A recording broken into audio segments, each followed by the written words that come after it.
Bueno, vamos a orar para que Dios nos guíe en esta noche y continuar con el estudio de la bendita palabra del Señor y el tema que hemos iniciado sobre la libertad financiera en nuestras vidas a la luz de la palabra de Dios. Padre, te damos gracias en esta noche por tu infinita misericordia, por tu bondad, por tu amor eterno con el que tú nos has amado, Señor. Gracias, Padre, por concedernos un día más de vida. Gracias, mi Señor, por regalarnos un día más, por permitirnos despertar y ver un nuevo amanecer en compañía de nuestras esposas, de nuestros hijos, de nuestros seres queridos. Padre, gracias porque ha sido tu misericordia la que nos tiene en pie, Señor. Agradecidos contigo también, Señor, no solo por darnos la vida, sino la salud, las fuerzas, el bienestar. Padre, gracias por colocar en cada uno de nosotros el querer como el hacer y disponer nuestro corazón para venir a esta tu casa en esta noche con el único objetivo, Padre, de oír tu voz. Señor, anhelamos escuchar tu voz. Permítenos meditar en tu bendita palabra porque es la única forma en la que vamos a poder escuchar tu voz para nuestras vidas, Señor. No solo el privilegio que tenemos de orar para hablar contigo, Señor, sino que en esta noche anhelamos oír tu voz al meditar en tu bendita palabra. Padre, guíanos a través de tu Santo Espíritu, Señor, y háblanos a través de tu bendita palabra que es viva y eficaz y más cortante que una espada de dos filos. Padre, permítenos, Señor, que seas tú hoy usándome como un instrumento en tus manos para la gloria y la honra tuya, útil en tus manos, Señor, para que tu palabra sea expuesta, Señor, para que seas tú redarguyendo el corazón de cada uno de nosotros, Señor, hablando a nuestro entendimiento, a nuestra mente rebelde, Señor. Padre, que seas tú, Señor, corrigiendo, exhortando, pero sobre todo, Padre, que seas tú edificando nuestras vidas, Señor. Hoy queremos salir de esta, tu casa, Señor, con el gozo de aprender algo nuevo para nuestras vidas. Y permítenos no solo escucharlo y aprenderlo, sino colocarlo en práctica para la gloria y la honra tuya. Padre, todo esto te lo pedimos en el dulce nombre de tu amado Hijo, nuestro Señor y Salvador Jesucristo. Amén. Bueno, manitos, la cita bíblica la encontramos en Nehemías capítulo 5. El título del estudio es los problemas de la esclavitud financiera a la luz de la palabra y la libertad financiera a la luz de la palabra. Amén. En la primera enseñanza vimos los problemas que tiene la esclavitud financiera. A la luz de la palabra, problemas que existieron en aquella época en tiempos de Nehemías son los mismos problemas que existen hoy en día en pleno siglo XX, mis hermanos, son exactamente iguales. Los problemas eran los mismos en esa época y son los mismos hoy en día y los vimos a la luz de la palabra. Vamos a hacer un pequeño resumen de unos 10 minutos. Espero no gastarme más de 10 en hacer el resumen de los problemas de la esclavitud financiera. A ver, el verso clave lo encontramos en Nehemías capítulo 2, versículo 20. Nehemías capítulo 2, versículo 20 dice la palabra de Dios así. Y en respuesta les dije, está hablando acá en Nehemías, ¿no? Y en respuesta les dije, el Dios de los cielos, Él nos prosperará. Y nosotros, sus siervos, nos levantaremos y edificaremos, porque vosotros no tenéis parte ni derecho ni memoria en Jerusalén. Aquí Nehemías está diciendo la prioridad que había en él y en todos aquellos judíos que habían venido con él del cautiverio allí a Jerusalén a construir ¿qué? Los muros y las puertas. Y dijo, nosotros ¿qué? Dice claramente, en respuesta dije, el Dios de los cielos nos prosperará y nosotros, sus siervos, nos levantaremos y edificaremos. O sea, vamos a actuar, vamos a trabajar, vamos a hacer lo que Dios ha puesto en nuestro corazón. Miren, hermanos, ese era el sentir que había en Nehemías y que había en el pueblo. Pero quieren que les diga una cosa, cuando todos nosotros tenemos un sentir de hacer las cosas para el Señor, de trabajar para el Señor y de servirle a Él, adivinen quién es el que no está contigo. El enemigo. Nunca podemos nosotros pensar, mis hermanos, que cuando usted quiere hacer algo para el Señor, todo se le va a dar a pedir de boca, porque es mentira. Nosotros tenemos un enemigo que no descansa. Y esa es la otra realidad que usted tiene que tener claro. La gente, yo veo a los creyentes que viven hoy una vida cristiana como si que usted no tuviera problema con nadie. O sea, no me preocupo por nada, mantengo como despistado, como elevado, y pareciera que como usted ya es supuestamente creyente, que entonces nadie se va a meter con usted y que usted va a tener una vida de paz y amor y todo va a ser una hermosura, como si ya estuviéramos en el cielo. Y yo tengo que decirle que ese es un error. El creyente verdadero tiene que saber que la palabra de Dios dice que el enemigo anda como ¿qué? Como león rugiente buscando a quien devorar. Y ese cuentico de que usted no le va a pasar nada, no, él está esperando a ver en qué momento el creyente da papaya.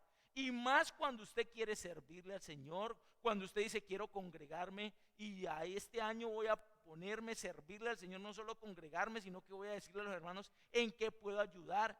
Hermanos, se le van a presentar mil y una traba, porque el enemigo es lo que no quiere es que usted y yo le sirvamos al Señor.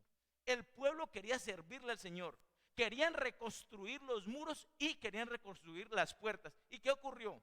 3 cosas hizo el enemigo rápidamente como conclusión. La primera, trató la mofa. La gente se empezó a burlar. Aquellos otros moradores de esa época se burlaron, los que estaban allí viviendo se burlaban de ellos.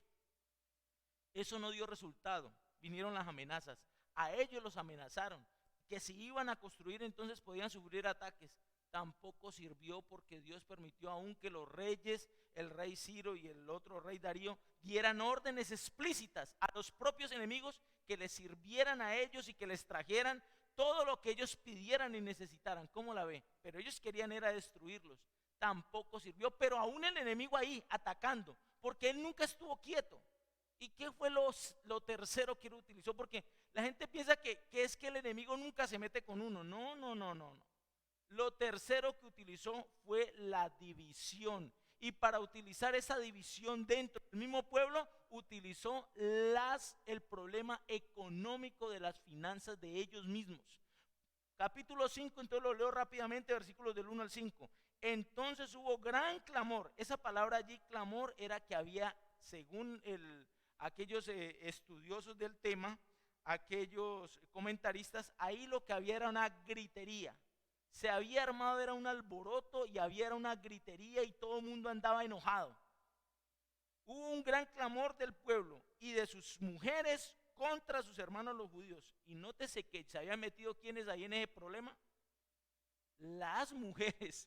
Y las mujeres no hablan poquito, hablan bastante. Y que ya una mujer esté salida de la ropa por lo que estaba ocurriendo, pues mis hermanos, el problema no era menor, era un problema mayor lo que se había ahí colocado.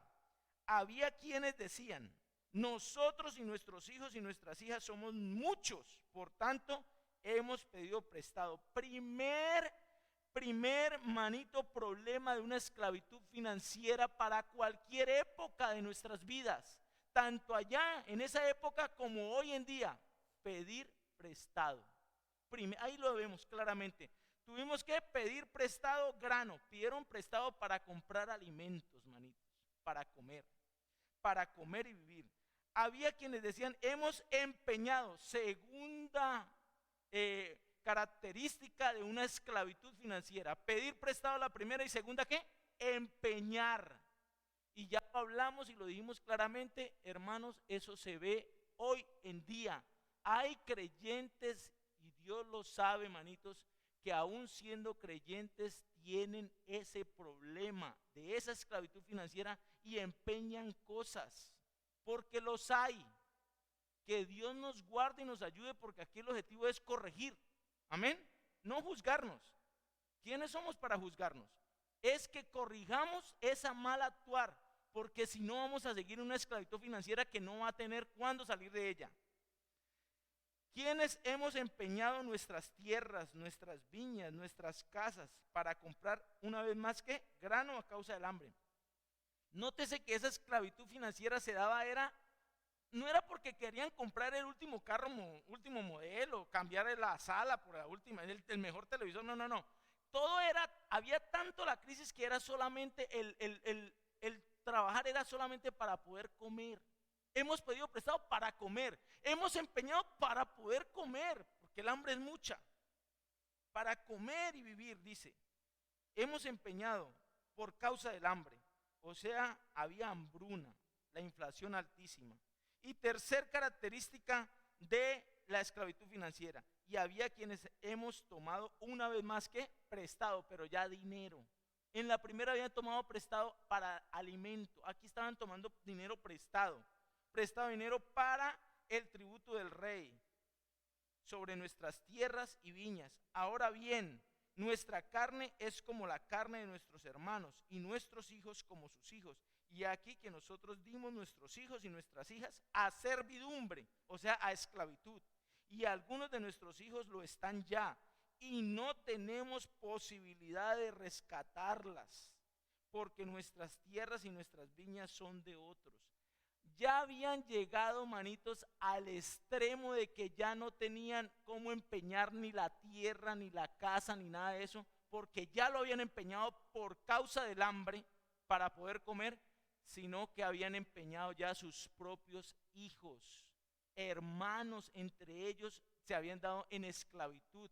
Y lo peor decían, y no hay salida, estamos en un callejón sin salida porque ¿cómo voy yo a rescatarlo si ya no tengo ni siquiera con qué pagar? Tenían que esperar, en el pueblo judío había una ley que era el jubileo, ¿se acuerdan? En el jubileo todas las deudas eran perdonadas y todo volvía y se restauraba. Pero era que la crisis era tanta, manitos, y era un momento tan crítico para el pueblo de Israel, y lo más doloroso, dice acá Nehemías, era que era algo que se estaba practicando entre ellos mismos, ¿saben? Y eso fue muy doloroso. Pero para terminar y dar la conclusión de este punto, manitos, hemos visto aquí entonces claramente las tres características de de los problemas de la esclavitud financiera, problemas que hubieron en esa época y problemas que hoy en día los vivimos en carne propia. Y es bueno aclarar lo siguiente, mis hermanos, porque es importante aclarar esto que les voy a decir. Miren, vimos acá en estos versículos tres cosas importantes: luchas, problemas y divisiones en el mundo por causa de las finanzas, entre ellos mismos. Había escasez de productos y los que habían eran muy caros y difíciles de conseguir. ¿Acaso no estamos pasando exactamente lo mismo? ¿O estamos mercando con lo mismo que mercábamos hace un año? Es de las cosas más caras que está la comida. 3. La gente estaba hipotecando sus propiedades por segunda y tercera vez para tener dinero para comprar alimentos. Eso era lo que estaba ocurriendo y hoy en día ve uno exactamente lo mismo, manitos. Exactamente lo mismo y han pasado cientos de años, manitos. Cientos de años. Pero el problema de la esclavitud financiera es el mismo. Ayer, hoy y siempre. Endeudarnos, empeñar y pedir prestado. Esas serán las tres características de una esclavitud financiera. Quiero decir algo, manitos, que es importante y lo tengo como conclusión acá. ¿No es esto un fiel retrato de lo que está pasando en nuestra actualidad hoy en día? Estamos hablando de depresión financiera, que es lo mismo que la esclavitud financiera. Cuando usted tiene que hipotecar su casa para poder alimentar a su familia, estamos ahogados en deudas. El tener una deuda, manitos, es una cosa terrible. El estar bajo esclavitud financiera es devastador. Pero gastarse más de lo que uno se gana es una locura. Mis hermanos, las deudas es algo terrible, manitos. Miren, es la forma más sutil que el enemigo hoy en día está utilizando para esclavizarnos a muchos. Y yo me meto en esa colada porque el Señor está hablando primero que todo a mi vida y luego a la vida de todos mis hermanos. Nadie experimenta en cuerpo ajeno, manitos. Todos pasamos por situaciones difíciles como estas, pero tiene que haber un momento donde nosotros digamos, hagamos un alto porque algo está funcionando mal acá. Algo está mal. La palabra de Dios dice en Deuteronomios capítulo 28, versículos 12 y 13. Allí habla claramente que el pueblo del Señor no debía de pedir prestado, sino que era el que prestaría. Que Él nunca era cola, sino cabeza. Dios siempre quiere tenernos a nosotros en primer lugar. Y nos dice claramente que no debemos de pedir prestado, sino antes prestar, pero no estar en el otro lugar. Y no debemos de estar en la cola, sino ser cabeza siempre. Pero la realidad, muchachos, hermanos, es que muchos no quieren tener la libertad financiera. Por el contrario, nos encontramos en una esclavitud financiera. Y este es el plan del diablo, ese no es un plan de Dios. Que no hemos entendido, oiga bien, no hemos entendido los principios básicos espirituales para tener una libertad financiera. El diablo quiere mantenernos en esclavitud. Y no importa cuál sea la clase de esclavitud, lo que a él le interesa es que usted y yo estemos en esclavitud.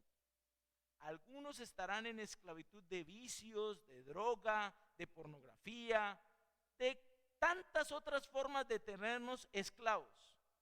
Pero a muchos podemos estar en esclavitud financiera, esclavos de nuestras deudas.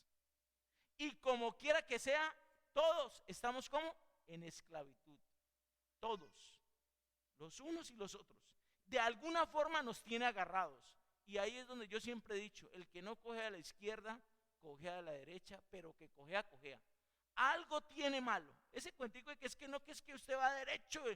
Yo como que tengo que verlo bien cuando es porque del todo uno no anda tan derecho como tiene que ser, porque el enemigo no va a estar permitiendo que usted ande así de derecho. Él por alguna forma se le mete con tal de hacerlo torcer.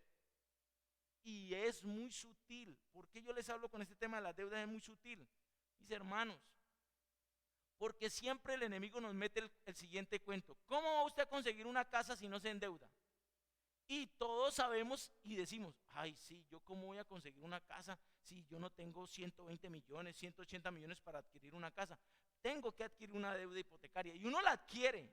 Y ese es una voluntad de Dios para nuestras vidas permisiva. Nunca será la voluntad directa de Dios y todos lo hacemos. Es hasta allí, dentro de lo normal, y tendremos nosotros que asumir las consecuencias de esa voluntad permisiva. Algunos han perdido sus casas, se han metido en las casas y han perdido sus casas. Cuando ustedes se acuerdan cuando era el tema de el UPAC, Dios mío, vea cuántas personas no perdieron las casas con eso del UPAC. Y eran deudas que se sacaban a 15 y 20 años. Pero digamos que nos sometemos a eso porque de eso a pagar arriendo, pues bueno, el Señor tenga misericordia, nos hemos metido todos en esa deuda. El detalle es que abrimos esa pequeña puerta y esa puerta parece que se queda abierta y empiezan las otras cosas. Pero ¿y por qué no nos endeudamos para comprar el jueguito de sala, papi? ¿Y por qué no nos endeudamos para el jueguito de comedor? Pues ¿qué más da? Vea, colóquelo a 36 cuotas, a 48 de pronto nos lo dejan. Y empezamos, ¿y por qué no endeudamos para la nevera? ¿Y por qué no endeudamos por aquí, por allá? Cuando usted se da cuenta, usted tiene su casa hermosa. Miren, yo conocí una pareja, mi esposa sabe que no les miento. La casa era hermosa. Todo lo que tenían allá adentro era hermoso. Los juegos de sala, precioso. El de comedor, ni se diga. La cocina integral, toda hermosa. Y yo decía, bendito Dios, como Dios los ha bendecido. Así que, pues, gloria a Dios por el asunto, porque no hay que tener envidia por esas cosas. Yo me gozo de ver progresar a mis hermanos. Cuando de un momento a otro, manitos, entró el enemigo y no quedó nadie en pie allí. Llegó el adulterio, destruyó ese hogar y hubo una división. Y bueno, aquí no nos vamos a perdonar porque usted me montó los cachos. Nos separamos y hagamos división. Yo dije, pues bueno, les va a tocar una plática buena. ¿Cuál plática buena? Ninguna plata les tocó. Todo lo debían. Todo lo debían. Debían la casa, debían el comedor, debían todo, manitos. No les quedó una moneda de peso. Y uno decía, pero si yo vi eso, oiga, ese hogar tan No había nada. Todo lo debían, manito. Porque nos acostumbramos a las deudas, a los créditos. Y yo quiero decirles, manitos, perdónenme si soy duro con ustedes en esto que yo les voy a decir, pero yo quiero que sepan que Dios me está hablando primero a mi vida. Y si usted se siente dolido, le pido perdón, pero yo le digo por amor al Señor y a ustedes, manito, no se metan en deudas. Si usted me dice, hermano, pero yo tengo que endeudarme por una casa, yo le digo, amén, manito. Yo hasta allí, yo digo, que Dios te ayude. Pero no coja ese vicio y no es esa puerta ahí abierta a seguirse endeudando. Los bancos los llaman a usted todos los días a ofrecerles tarjetas de crédito. Todos los días llaman. No sé de dónde levantan los teléfonos celulares de nosotros. Mire que acá tiene una tarjeta, señor Jorge, por tantos millones. Y la gente se enloquece. Ve, pero si tengo una platica allí. Pero ¿y si se la gasta no la tiene que pagar? Hermanos, es algo aterrador cuando nosotros no sabemos administrar esas finanzas. Eso nos enloquece, destruye hogares, manitos, y se los digo, he visto muchos hogares hoy en día destruidos por el tema de las finanzas. Así que ahí vimos claramente y rápidamente los 3 características de una esclavitud financiera que pasó en Israel, en el pleno pueblo de Israel, y pasa hoy en día con cada uno de nosotros. Termino diciéndoles algo importante, manitos. Yo les hablé de 10 puntos. Ya todos se acuerdan, pero los voy a leer rápidamente. Cuando por falta de, estos son también como 10 puntos que nos dan como una alerta de que estamos embarcados en la esclavitud financiera. Cuando por falta de fondos adquirimos a crédito algunos gastos diarios. Cuando deja de pagar alguna obligación para pagarla el mes siguiente. No, tranquilos que los servicios los pagamos el otro mes. Dejemos que se acumulen. Cuando pide dinero prestado para pagar los impuestos, o sea, el predial, los impuestos del carro, de la moto, etcétera. Cuando no tiene ni la menor idea de cuánto es lo que debe. Cuando sus acreedores le llaman repetidamente para que les pague. Empresas grandes persiguiéndolo porque lo quieren. Cuando saca de sus ahorros para pagar las deudas adquiridas. Cuando solicita un préstamo grande para pagar préstamos pequeños. Y esto, manito, sí que se da. Los bancos le prestan a usted. Y como saben ellos allí en su cartera que usted está endeudado, lo llaman, don Jorge, pero es que nosotros queremos comprarle la cartera. Métase con nosotros, le damos un crédito más o menos cómodo y recoja todas las deudas, que se la dejamos a tanto. Y le compramos, y eso empieza, hermanito, y le pintan pajaritos en el aire, y uno llega y se enreda en eso. Y cuando usted menos piense, tiene nudo ciego aquí. Se los digo, mis hermanos. Un rediferido o un retanqueo le llaman algunos. Cuando se solicita un préstamo cuando llega el momento en donde se discute con su pareja a causa de las finanzas acaloradamente. Cuando comienza a pensar en formas deshonestas para pagar sus deudas. Y una 10ª es cuando se vuelve difícil o una carga para usted traer la ofrenda para el Señor. Allí esos son tips, hermanitos, donde usted tiene que decir, algo está funcionando mal con mi situación financiera. Termino diciéndoles algo importante en este punto porque no lo aclaré en la otra enseñanza. Hay que hacer una claridad. No se está diciendo que una persona que tenga esclavitud financiera no es un verdadero creyente o un verdadero hijo de Dios. Y ahí es donde hay que hacer la claridad. Porque muchos piensan, no, como usted está endeudado así, hasta ni hijo de Dios será. No. Eso no es cierto. Es una trampa que el enemigo ha creado muy sutil para acoger a los hijos de Dios y mantenernos en esclavitud financiera. Y muy sutil hemos caído en ella y ahí estamos agarrados. Pero no significa que no seamos ni verdaderos creyentes ni verdaderos hijos de Dios. ¿Saben por qué? Porque conozco cientos de casos de verdaderos creyentes, manitos, que han caído en esta trampa tan sutil del enemigo. Y obviamente han sufrido las consecuencias de la falta que tenemos que sufrir por tomar malas decisiones, sí, pero eso no significa que no seamos verdaderos creyentes, amén. La idea es que recapacitemos, que hagamos un alto y que miremos cómo vamos a ponerle solución a este tema. Así que eso era lo que yo quería decirles y terminar diciéndoles lo siguiente. El dinero es un maravilloso siervo mientras lo tengamos como siervo, pero es un insensible amo y exigente cuando permitimos que sea nuestro amo. Hay pobres que están en esclavitud financiera pero también hay ricos, mis hermanos, que están en esclavitud financiera. Así que el diablo los tiene atrapados a ambos, tanto a los pobres como a los ricos. A los pobres los tiene atrapados por falta de dinero y a los ricos los tiene atrapados por exceso de dinero. Pero a ambos los tiene agarrados. No creamos entonces que solamente la esclavitud financiera se da en medio de la pobreza. No, la esclavitud financiera se da también para aquellos que son ricos. Ellos también tienen una esclavitud financiera. Y ahí quiero llegar a este punto porque no lo toqué en la enseñanza pasada. Veamos ese punto, porque es que la gente relaciona que solamente está de esclavitud financiera el pobre. No, no, el rico también. En el mismo Nehemías capítulo 5 vamos a leer versículos 6, 7 y 8, porque ahí es donde viene el otro punto para el otro extremo. Ahí hay una esclavitud financiera ya no de los pobres judíos, sino de los ricos, de los que estaban abusando. Nehemías 5 versículo 6 dice: y me enojé en gran manera, dice Nehemías, cuando oí su clamor, o sea, el de las mujeres y todo el mundo. Y oyó esas palabras de lo que estaba pasando, que habían tomado prestado, habían empeñado, habían prestado dinero y luego se habían entregado sus propios hijos en esclavitud. Dice, cuando escuché el clamor de esas palabras, entonces lo medité y reprendí a los nobles y a los oficiales y les dije, reprendí a los nobles, reprendí a los ricos nobles y oficiales judíos que habían allí.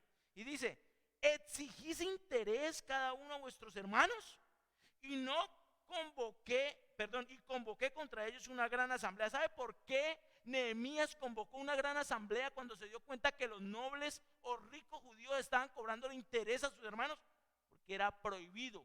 Había una ley en el Antiguo Testamento donde era prohibido que el judío si le prestaba a otro judío le cobrara interés. Podía cobrarle interés a un gentil, a un judío no.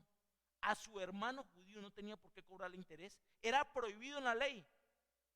Después le busco la cita bíblica porque se me embolató, no la alcancé a buscar. Pero si alguien la logra conseguir, magnífico. Pero era prohibido, ojo con lo que les digo, que un judío prestara a otro judío y le cobrara interés. Se podía prestar, pero sin interés. Y la única forma que usted como judío pudiera cobrar interés era si le prestaba a un gentil. Eso está en Deuteronomio. Entonces dice que por causa de eso convoqué contra ellos una gran asamblea y les dije, nosotros según nuestras posibilidades rescatamos a nuestros hermanos judíos que habían sido vendidos a las naciones. Ojo, porque es que esto que le está diciendo Nehemías es importantísimo. Mire, nosotros éramos esclavos, nos cogió todo el Nabucodonosor, nos cogió después el rey Darío, nos cogió todos estos y éramos esclavos de los persas, esclavos, nos habían vendido. Nos costó gran trabajo recuperar a nuestros hermanos que habían sido vendidos a los pueblos gentiles, para que ahora ustedes me digan a mí que están vendiendo a sus propios hermanos entre los mismos judíos. ¿Cómo es posible eso?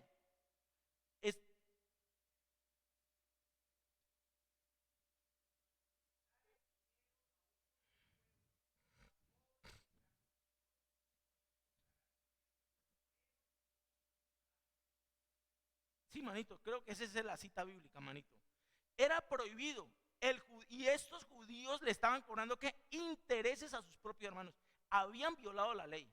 Y Nehemías se enojó. Y fuera de eso que la están violando, ¿cómo es que nos tienen como esclavos cuando nos costó antes cogerlos? Acuerden que ellos eran esclavos. Nos costó recuperar a nuestros hermanos de los esclavos de los gentiles para que ahora entre ustedes vengan a esclavizarse. Y Nehemías estaba enojado y le dice, nosotros según nuestras debilidades rescatamos a nuestros hermanos judíos que habían sido vendidos a las naciones gentiles, y vosotros vendéis aún a vuestros hermanos y serán vendidos a nosotros. Y callaron pues y no tuvieron que responder. Se quedaron callados porque Nehemías les aclaró que habían incumplido la ley y que fuera de eso lo que estaban haciendo iba en contra de la palabra de Dios. No tenían por qué cobrar interés. Dímelo.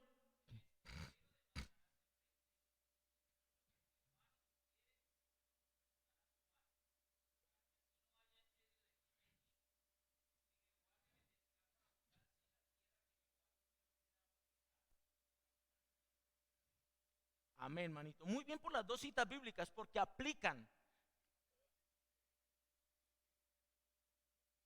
¿Qué dice, manito?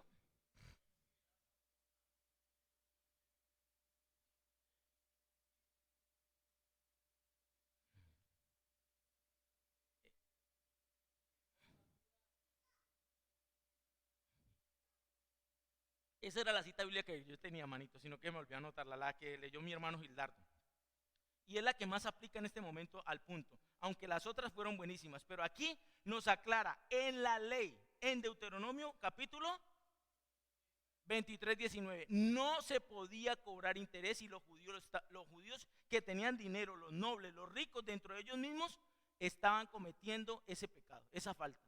Y Nehemías se enoja y le dice, si fuera de eso, nos cuesta trabajo rescatarlos para que ustedes vengan y los tomen ahorita como esclavos. Entonces, los ricos nobles callaron. Y nótese algo importante. Aunque habían sido todos esclavos y se habían vuelto para reconstruir a Jerusalén, aún en medio de todo eso seguía habiendo gente que, unos con plata y otros sin plata. Porque siempre va a haber pobres y ricos. Aunque eran judíos, habían unos que estaban mejor acomodados y otros no. Pero los mejor acomodados judíos estaban abusando de los pobres. Así que, manitos, ese es el punto del tema también que era importante entender. Entonces, esos que eran ricos estaban siendo esclavos, ¿por qué? Por el exceso de dinero. Y se olvida algo importante aquel que solamente piensa en conseguir dinero. ¿Cree, manitos, que conseguir dinero es un problema? No, que no es ningún problema, no. El problema después cuando usted tiene dinero es cuidarlo. Se le vuelve un problema peor, el tratar de cuidar el dinero. Así que usted se vuelve esclavo del dinero. Los que no tienen, los pobres porque no tienen dinero, y los que tienen porque tienen exceso de dinero también se vuelven esclavos de él, porque el dinero que tienen se vuelve su amo. Así que la esclavitud va para todos lados, para los pobres y para los ricos, y como quiera que sea eran esclavos, y había esclavitud financiera. Bueno, mis hermanos, eso era el primer punto de resumen que me faltaba como aclarar de lo que habíamos dado. Y yo creo que alcanzamos a ver el primer principio, manitos. El primer principio, entonces vamos a entrar a la segunda parte, que es los principios de la libertad financiera. Son 5. Y voy a leer los 5 principios y vamos a explicar el primero. 5 principios de la libertad financiera. Primero, la esclavitud. Primero, mis hermanos, el primer principio. El principio de la prioridad. Ese es el primer principio de la libertad financiera, el principio de la prioridad. Segundo principio, el principio de la industriosidad o laboriosidad o trabajo. Tercer principio, el principio de la integridad. Cuarto principio, el principio de la generosidad. Y quinto principio, el principio de la dependencia. Primer principio, el principio de la prioridad. Nehemías capítulo 5 versículos 14 y 15. Vamos a explicarle el primer principio. Principio de la prioridad. 14 y 15 en Nehemías 5 dice. También desde el día que mandó el rey que fuese gobernador de ellos en la tierra de Judá, desde el año 20 del rey Artajerjes hasta el año 32, 12 años, ni yo ni mis hermanos comimos del pan del gobernador. Pero los primeros gobernantes que fueron antes de mí abrumaron al pueblo y tomaron de ellos por el pan y por el vino más de 40 siclos de plata, y aún sus criados se enseñoreaban del pueblo. Pero oiga, y subraye eso para que no se le olvide. Pero yo, dice Nehemías, yo no hice así a causa del temor de Dios. Pero yo no hice así a causa del temor de Dios. Miren, ¿qué es lo que está diciendo Nehemías? Primero, que él era el gobernador de Judá y que lo había nombrado Artajerjes como gobernador de sus hermanos. Como gobernador, en otras palabras, él tenía derecho ¿a qué? A su salario. Él tenía derecho a un salario porque era una actividad que él tenía. Pues habían habido otros gobernadores y habían ejercido su derecho, el del salario, y hasta abusado de él. Pero dice Nehemías, pero aunque yo tenía el derecho a mi salario, a mi sueldo, por ser gobernador, yo no hice así, no lo tomé. Y no lo tomé porque tenía temor de Dios. Y tenía temor de Dios porque había gran aflicción en el pueblo, porque había gran necesidad. Y dijo Nehemías, ¿cómo voy yo a abusar de mis hermanos en medio de esta necesidad tan grande que hay? Y yo voy a exigirles que me paguen. No me parece bien, porque para mí, yo tengo temor a Dios y para mí Él es el primer lugar, porque ahí es donde viene la palabra temor a Dios, que Dios es el primer lugar para ti. Por eso el principio es el principio de la prioridad. ¿Es Dios de verdad el primer lugar en tu vida? ¿Es Dios para ti prioridad? Y ahí el texto base para esto, manito, lo encontramos en Mateo 6:33. ¿Qué dice Mateo 6:33, manito? Colócalo allí para leerlo. Mas buscad primeramente el reino de Dios y su justicia. Y dice, ¿y lo demás qué? Mas buscad primeramente el reino de Dios y su justicia. Y 6:33. Mas buscad primeramente ¿qué? El reino de Dios y su justicia. Y todas estas cosas os serán añadidas. Todas estas cosas, todas estas necesidades que usted y yo tenemos, que son normales, pero todas las necesidades que usted y yo tenemos, que estén acorde al Señor, acorde a la palabra de Dios, todas esas cosas el Señor nos las va a ¿qué? Añadir. Pero si de verdad Él es nuestra prioridad, si en verdad Él es nuestra prioridad, el primer lugar en nuestra vida, para Nehemías lo era, manitos. Y ese es el primer principio de la libertad financiera. Nehemías tenía a Dios como prioridad en su vida, como el primer lugar. Y Nehemías dijo, más buscad primeramente y lo demás será añadido. El Señor se iba a encargar de sostenerlo. De hecho, ya Nehemías era un hombre bendecido por Dios, aunque era esclavo, aunque era el copero del rey. Nehemías era hacía parte de uno de esos del grupo de nobles que tenían dinero. Nehemías no era cualquier judío, era un hombre que tenía dinero y hacía parte de los nobles que tenía, pero nunca actuó como actuaron ellos.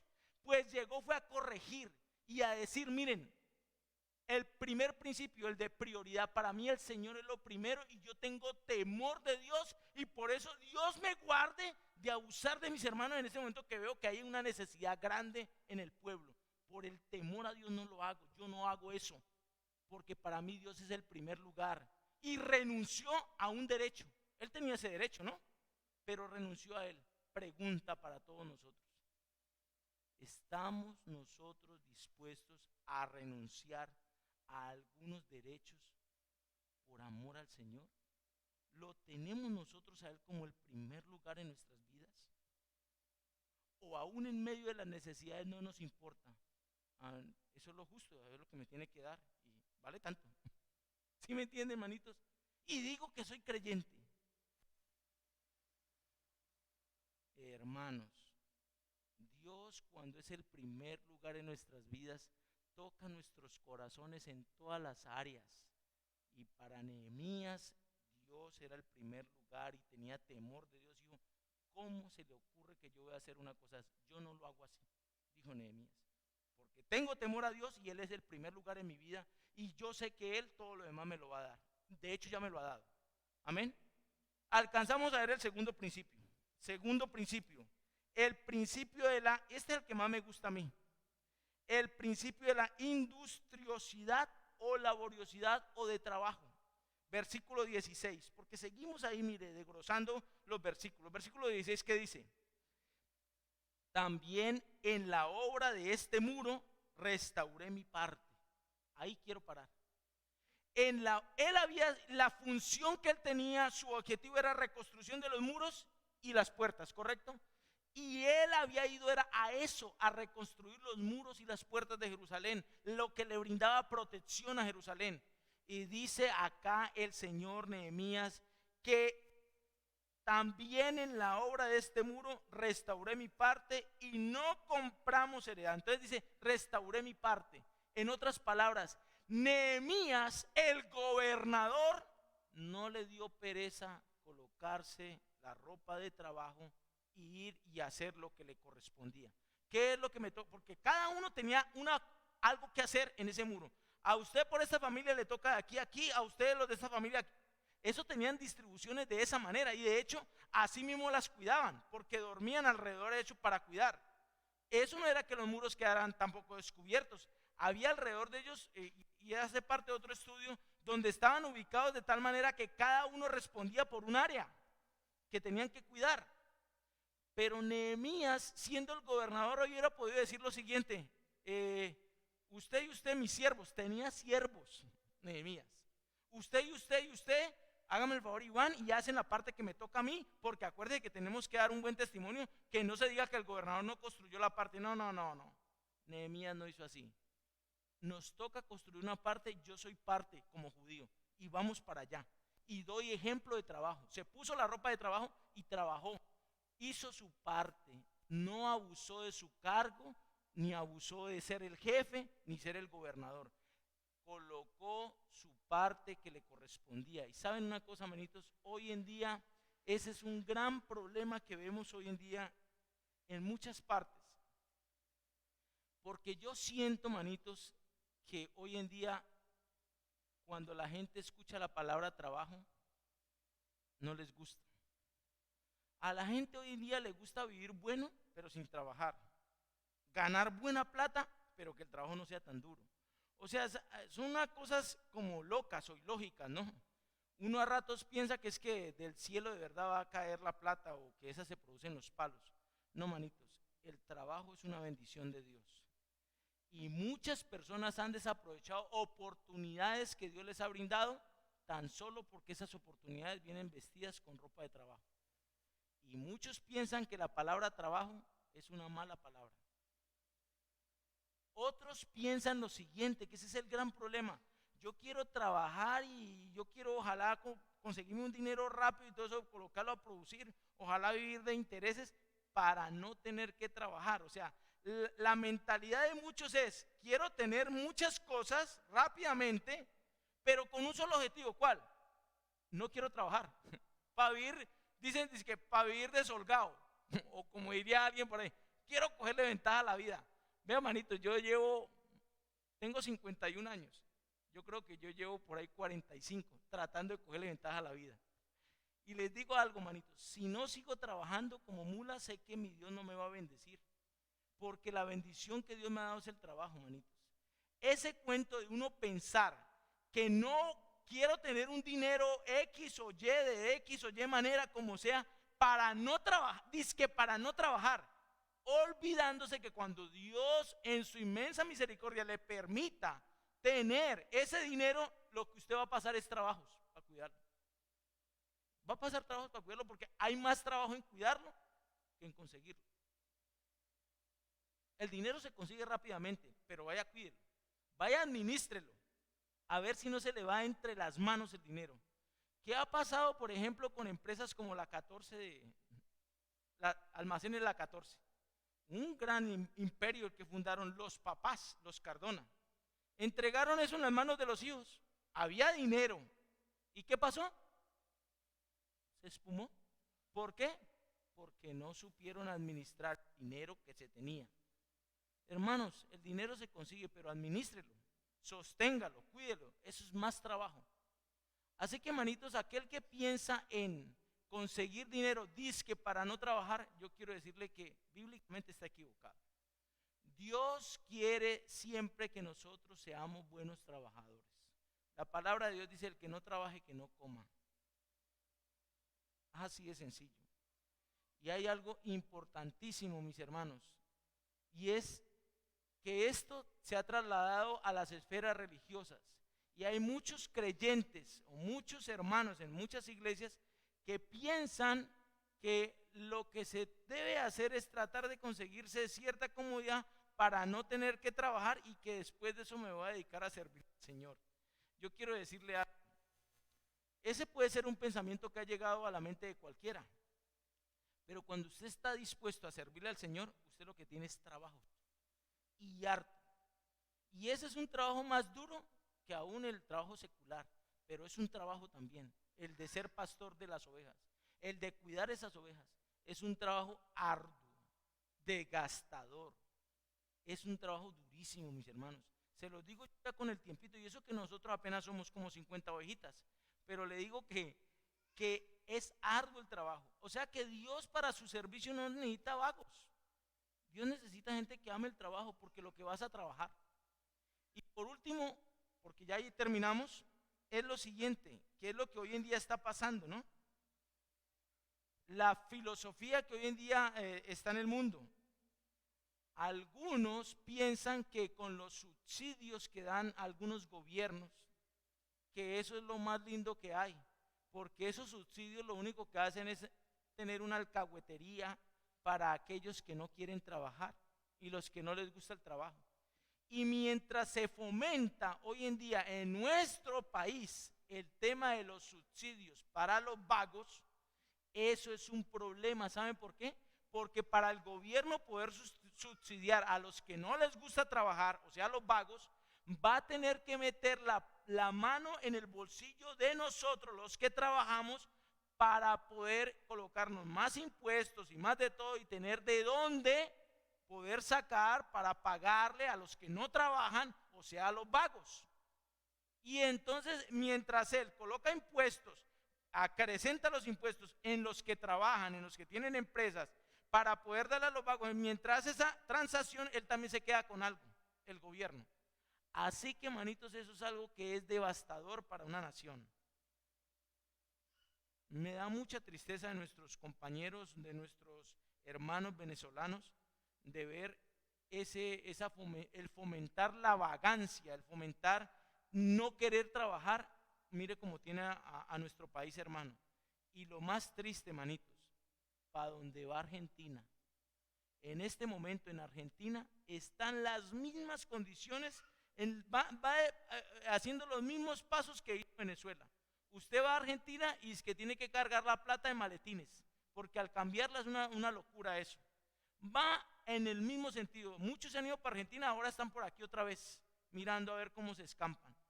Que Dios tenga misericordia de nosotros, manitos, y no nos vaya a pasar lo mismo. Que Dios nos ayude para que ese tema de subsidiar los vagos, pues que solamente dure estos 3 añitos y medio que faltan, para salirnos de ese yugo. Manitos, vamos a orar, coloquémonos en pie. Padre, en esta preciosa noche queremos darte gracias, Señor.